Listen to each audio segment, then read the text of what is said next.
Jada Pinkett Smith. No holds barred. Hello, I'm H.G. Tudor. Deep joy indeed, for there is an announcement.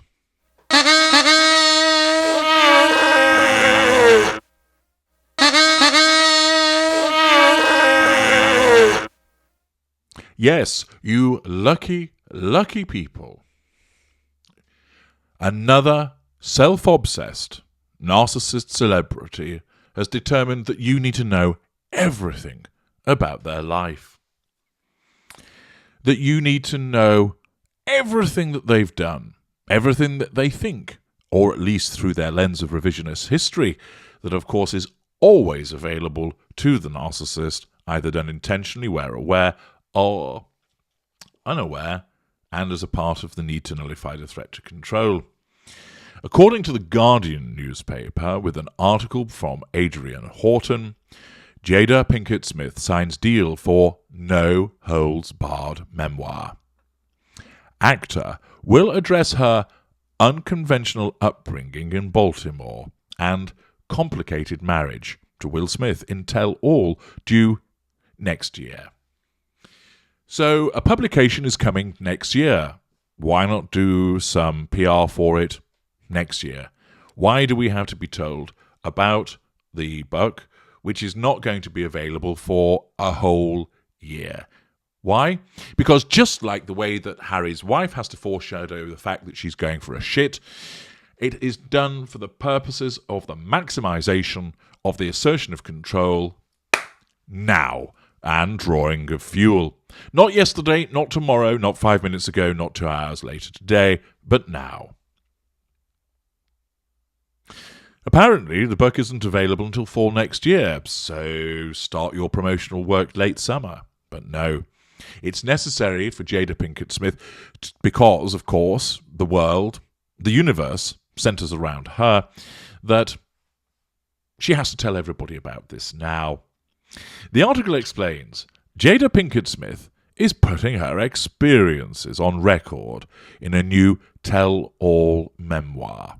The publisher Day Street, an imprint of HarperCollins, announced on Thursday. The No Holds Barred memoir, due next fall, will chronicle lessons learned in the course of a difficult but riveting journey, a rollercoaster ride from the depths of suicidal depression to the heights of personal rediscovery and the celebration of authentic feminine power. Utter word salad claptrap. Essentially, I am going to fill this with my word salad that unfortunately those of you who have ever watched Red Table Talk will be fully familiar with. This individual, who lives in her own deluded bubble, repeatedly believes that she's engaged in self-improvement. But of course, her version of self-improvement is essentially this. I believe I make changes about myself, but I don't. In actual fact, what I do is tell all of you to make changes to yourself in order to facilitate me. I want to go and fuck a young man, then I will do so, because that's part of my journey of self-discovery. If I want to give you icy glares, Mr. Husband, then I will do so, as it's part of my journey of self-improvement.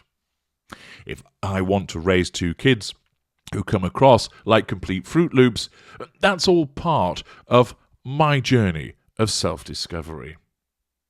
If I want to ensure that I film my husband embarrassing him whilst talking about him to a third person who's not even actually there, see parts pass him, then I am allowed to do so, because this is my journey of self-discovery. All of it, of course, is self-indulgent.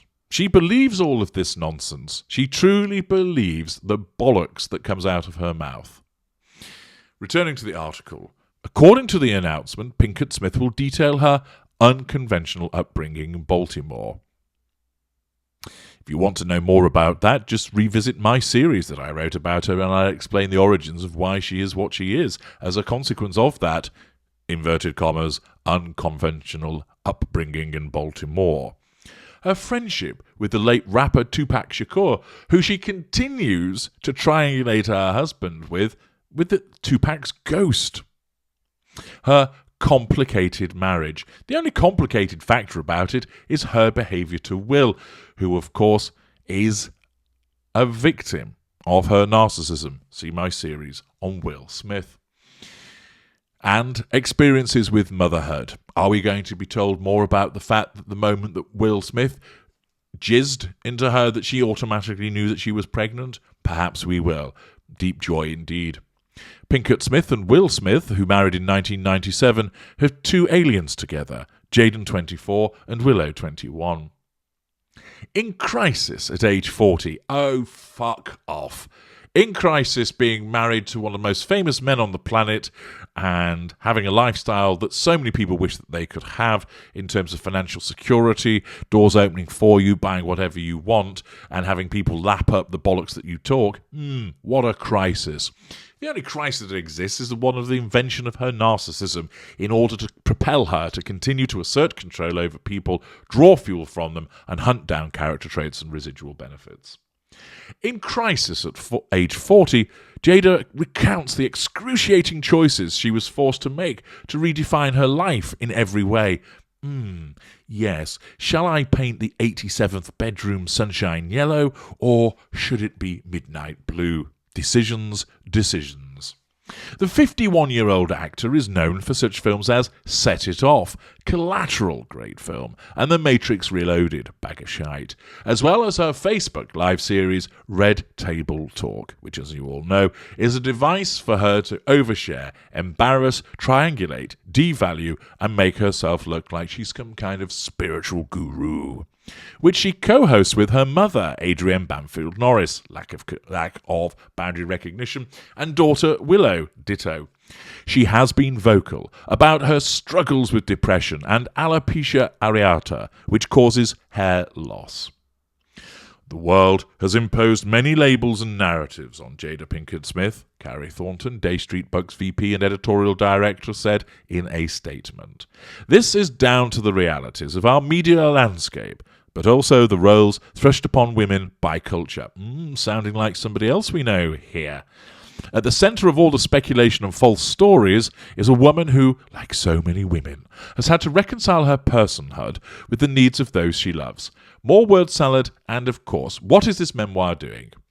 It is there to assert control over those that have threatened her control throughout the passage of time. It is there to draw fuel from people's responses.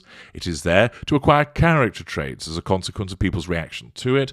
And, of course, money, facade management, as those residual benefits.